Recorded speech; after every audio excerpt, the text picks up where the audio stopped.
esta sessão é mostrar um bocadinho a parte mais prática, aquilo que nós fizemos no caso da ADSE e mostrar aqui os diferentes cenários que vocês também podem seguir na migração para a cloud. Okay?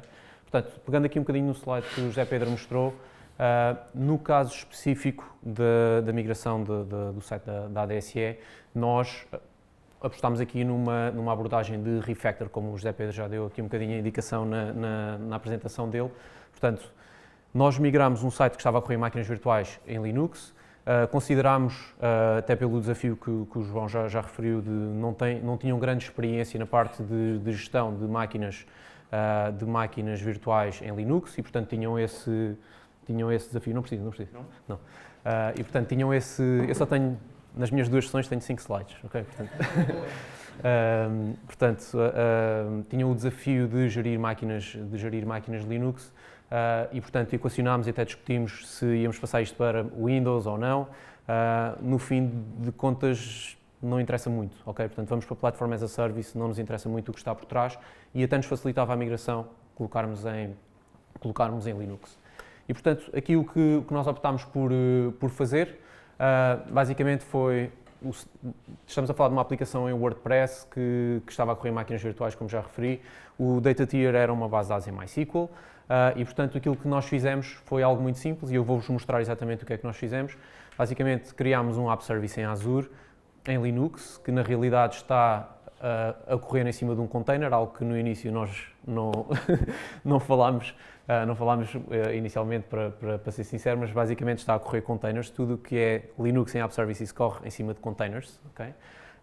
E, portanto, nós o que fizemos foi instanciar um App Service do WordPress, portanto, com uma imagem base do WordPress, e depois o que fizemos foi uma simples cópia de ficheiros. Estamos a falar de um site em WordPress, são ficheiros estáticos, portanto, copiámos os ficheiros para o site do WordPress, portanto, o container que tínhamos, e fizemos um restore da base de dados. Okay? É tão simples como isto, o processo é muito, muito simples. A partir desta migração, portanto, o que é que nós conseguimos? Fizemos uma migração as is, portanto, sem alterações em termos de código ou base de dados, o que é que seja. Conseguimos agora, neste momento, utilizar as funcionalidades de autoscaling que os App Services fornecem e, portanto, isto foi algo que era um desafio na infraestrutura atual para a ADSE. Portanto, neste momento, num App Service eu consigo basicamente definir um autoscaling, qual o número mínimo de instâncias, qual o número máximo, e ele vai conseguir escalar automaticamente. E aqui estamos a falar de scale out, portanto, adicionar mais instâncias e não aumentar a capacidade da máquina em si, digamos assim. Ao nível do MySQL, portanto, temos todas as funcionalidades de uma base de dados também gerida pelo Azure, portanto, é um modelo de Platform as a Service também. Temos tudo o que são funcionalidades de Disaster Recovery, de georreplicação, backups automatizados também, portanto, a qualquer momento, se houver um problema com o site ou se quisermos recuperar uma versão anterior da base de dados, até um número máximo de dias, obviamente, conseguimos fazê-lo. E temos os SLAs que são relativamente altos nestes dois tipos de serviços, sem qualquer tipo de gestão da parte da ADSE. Okay? Portanto, parece-me um cenário interessante. Portanto, eu vou-vos mostrar agora, e para isso, e se tiverem questões, é só dizerem, ok? Qualquer momento. Portanto, basicamente, eu vou-vos mostrar aqui muito rapidamente os passos que nós seguimos. Todos conseguem ver aí atrás, portanto, isto é relativamente pequeno, portanto. Mas basicamente o que nós fizemos, portanto, o nosso primeiro passo no portal do Azure foi procurar por WordPress. Okay? Portanto, eu quando procuro por WordPress vou ter várias opções. Neste caso nós optámos por WordPress on Linux. Okay? E na realidade eu tenho que preencher um formulário e em cerca de 3 minutos tenho um site WordPress a correr em Azure com uma base de dados completamente separada, portanto não está a correr dentro do container, portanto tenho uma base de dados separada e tenho um site WordPress. Okay? É o primeiro passo que nós vamos ter que fazer. Portanto, eu vou-lhe chamar WordTest PS, por exemplo. Okay? Isto vai ser o URL que eu vou depois utilizar para aceder ao meu site. Vou escolher o Resource Group, basicamente é um grupo de recursos que nós vamos ter no Azure, portanto é quase como se fosse uma pasta onde eu vou colocar os meus recursos todos. Vou escolher um App Service Plan e aqui basicamente vai ser um App Service Plan é na realidade a infraestrutura, digamos assim, que vai estar alocada ao meu site, onde eu posso alojar vários sites. Aqui eu vou selecionar um que já existe, portanto já é uma infraestrutura em Linux. Vou criar a minha base de dados, okay? Portanto, eu vou fazer a mesma coisa. Portanto, tenho o meu server, neste caso tenho o meu servidor de base de dados, que também é Platform as a Service, portanto eu não vou ter que o gerir, não tenho qualquer tipo de gestão. Tenho um utilizador de base de dados e vou definir a password, ok? E eu posso alterar todos estes parâmetros, ok? Vou só definir aqui uma password, como devem imaginar, é uma password dummy, ok? E depois vão escolher qual a infraestrutura que vocês querem mapear para a base de dados em background. Portanto, temos diferentes tiers que vocês podem selecionar, uns são mais para cenários críticos, outros mais para desenvolvimento, temos capacidade diferente em termos das máquinas, mas vocês podem obviamente alterar. Eu vou escolher um Basic, só porque é mais baratinho e para demos não precisamos de mais.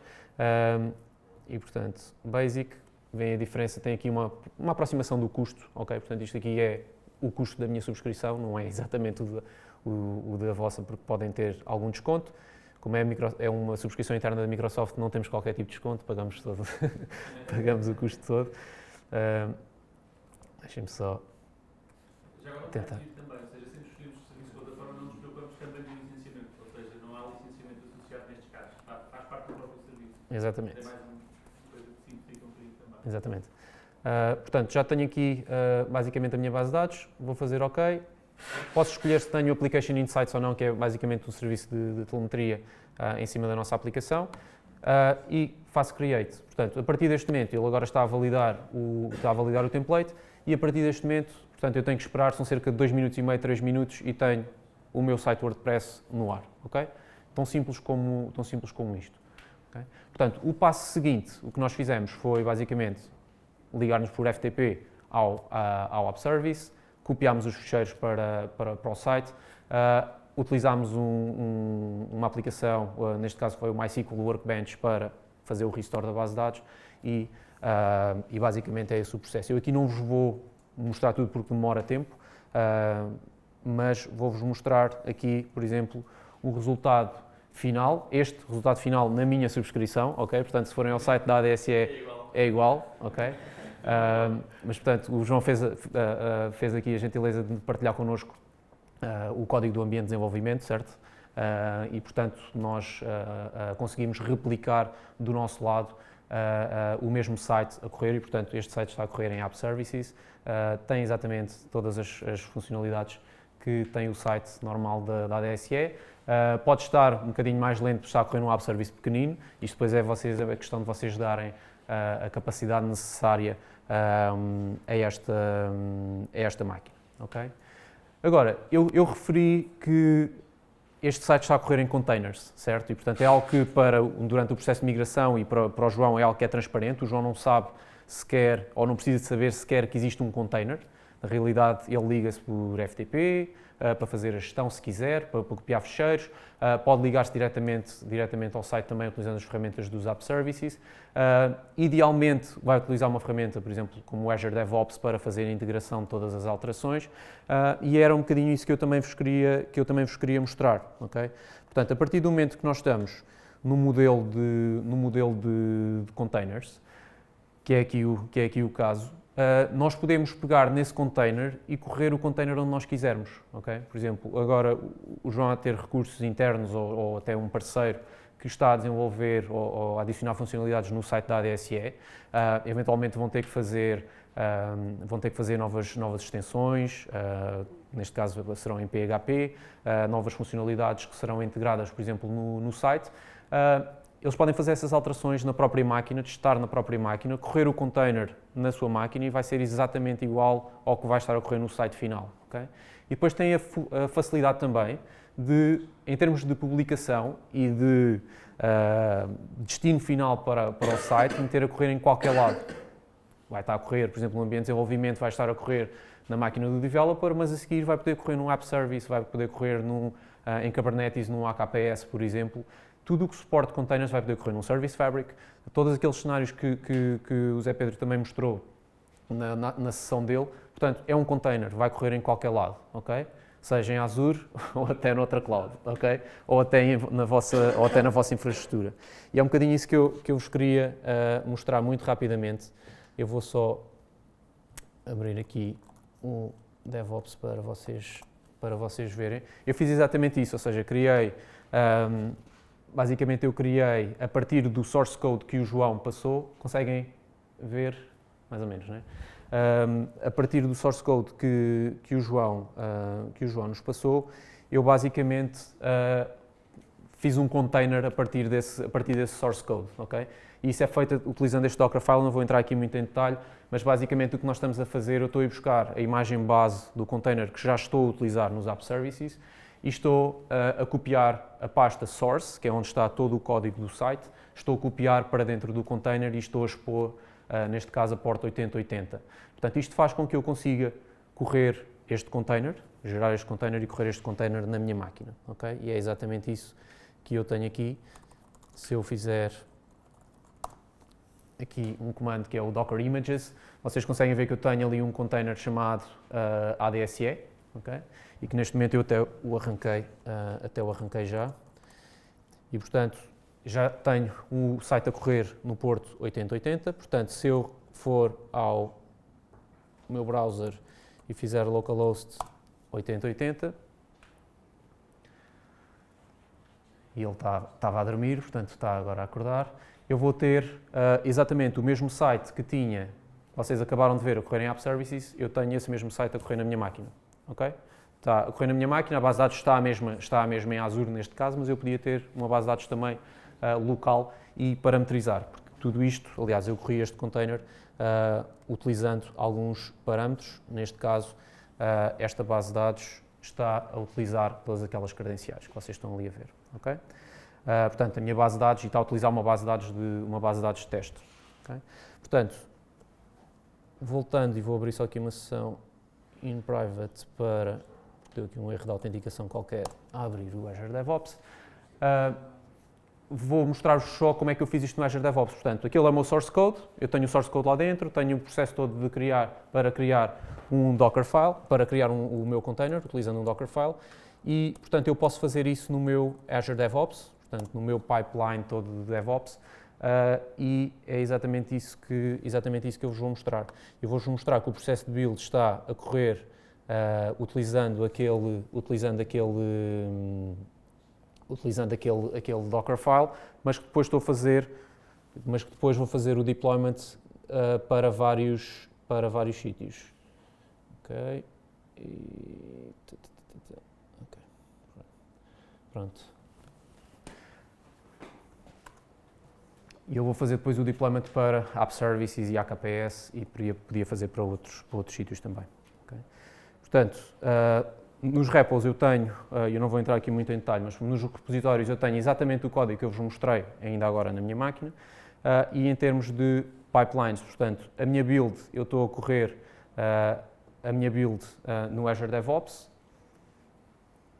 Okay? A única coisa que faço é construir a imagem baseada no Dockerfile e puxo a imagem para um container registry, portanto um repositório onde eu vou ter onde vou ter a minha imagem, que depois me vai permitir num processo de release, e deixem-me mostrar-vos o processo de release, eu tenho dois processos de release diferentes, um que faz um deploy para o AKPS, outro que faz um deploy para o App Service, e portanto, sempre que há uma alteração de código, eu não faço deploy para lado nenhum manualmente, ok? Eu faço uma alteração de código, submeto a alteração para o Azure DevOps, ele faz a build automaticamente, faz a release automaticamente para o AKPS, para o App Service, e eu garanto que tenho sempre a última versão a correr nos meus ambientes, neste caso ambientes de dev, mas que depois posso passar para produção de forma automática também, ou de forma mais manual. Okay?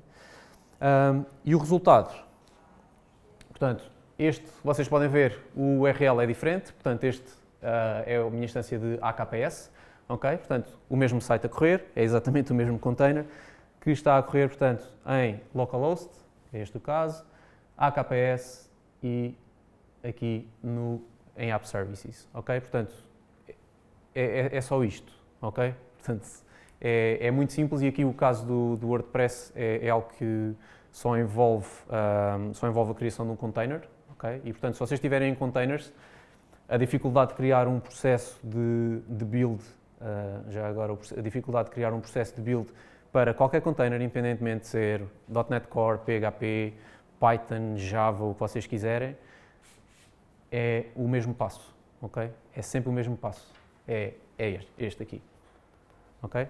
Porque na realidade todas as instruções para fazer o processo de build estão dentro do vosso Docker file, ok? É a única coisa que vocês alteram e portanto vocês podem muito simplesmente reutilizar os vossos próprios pipelines de build, etc., para sempre estão a trabalhar com containers. Aquele exemplo que o José Pedro mostrou ainda há bocadinho de microservices, por exemplo, eu tenho, por acaso, depois se quiserem ver, eu tenho esse exemplo montado aqui no meu Azure DevOps, e apesar de ter muitos microserviços diferentes e eu fazer o build deles em separado, todos eles utilizam o mesmo passo, ok? Portanto, é sempre igual e não é, em termos de gestão, da vossa parte é facílimo, ok? Questões que vocês tenham relativamente a este processo de migração, aos diferentes targets por onde nós publicamos, etc. Alguma questão? Nada? Estão só envergonhados? Isto é muito novo para vocês ou algum de vocês já está a utilizar App Services, por exemplo, em Azure?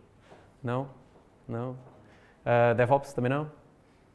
Ok? Mas parece-vos interessante? Isto vai-vos, se vocês não utilizam hoje em dia, isto vai-vos trazer uma agilidade que hoje em dia é possível que não tenham, ok? Vai-vos trazer também, e ainda bem que o António falou nisso ainda há pouco, isto vai trazer algumas mudanças também na forma como vocês trabalham, e isso tipicamente traz um choque inicial, não é? Mas basicamente vai-vos facilitar muito a vida, ok? Só para dar aqui um destaque, porque às vezes há organizações e organismos aqui que têm poucas pessoas na área de desenvolvimento. Certo. Portanto, e para poucas pessoas isto acaba por ser aqui um bocadinho uma magia em que rapidamente conseguem empacotar tudo e fazer o delivery muito rápido. Portanto, acho que essa parte aí é fundamental. Sim. Quando estamos a falar de uma empresa grande, que tem muitas pessoas, portanto, às vezes o trabalho de DevOps é organizar os developers, organizar as operações, acaba por ser um bocadinho mais trabalhoso. Quando estamos a falar em poucas pessoas, isto aqui é tipo mágico. Sim. Eles querem se libertar. Sim. Não, e a ideia é facilitar aqui um bocadinho também os processos. Seja uma empresa grande ou uma empresa pequena, a ideia, por exemplo, as empresas grandes têm normalmente, quando temos equipas separadas de desenvolvimento e de operações, têm os desafios que as equipas tipicamente não comunicam bem, digamos assim, não é? Porque têm objetivos diferentes, é perfeitamente normal. E, portanto, uma ferramenta destas vai permitir, vai fazer com que estas equipas trabalhem melhor umas com as outras, que o processo seja mais facilitado. Em empresas mais pequenas ou que tenham menos pessoas em equipas de desenvolvimento, podem eventualmente até ter terceiros a desenvolver para eles, não é? Podem utilizar o Azure DevOps e vocês, como as pessoas da empresa que está a contratar os serviços, podem ter o controle sobre tudo o que está a acontecer. Vocês podem controlar, por exemplo, o Azure DevOps integra com o Azure Active Directory e, portanto, vocês podem controlar quem é que acede, quem é que não acede, de onde é que podem aceder. Portanto, há algumas regras de conditional access que vocês podem aplicar e, portanto, tudo isso é algo que vocês podem controlar, ok? E, portanto, tem muitas vantagens, digamos assim, utilizar estes mecanismos.